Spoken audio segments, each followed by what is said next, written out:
আসসালামু আলাইকুম, কেমন আছেন সবাই? আজকে আমি আপনাদের সামনে নিয়ে এসেছি একটা রেড ভেলভেট কেকের ডেকোরেশন।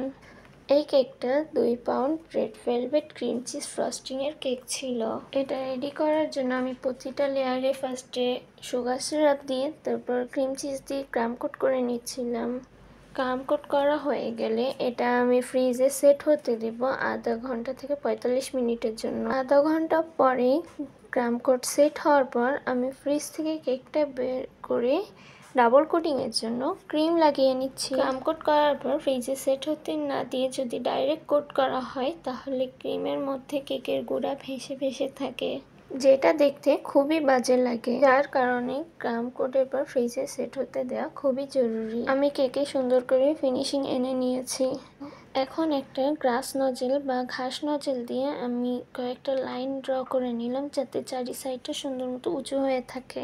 এখন আমি আমার কাপা কাপা হাতে কিছু চেরি ব্লসম রেডি করে নিচ্ছি। ফার্স্টে হোয়াইট কালারের চেরি ব্লসম, দেন পিঙ্ক কালারের, আর এখন রেড কালারের চেরি ব্লসম রেডি করে নিচ্ছি। এটা আমার কেকের ফাইনাল লুক। কেমন হয়েছে সবাই বলে যাবেন কিন্তু। আল্লাহ হাফেজ, আজকে এই পর্যন্তই।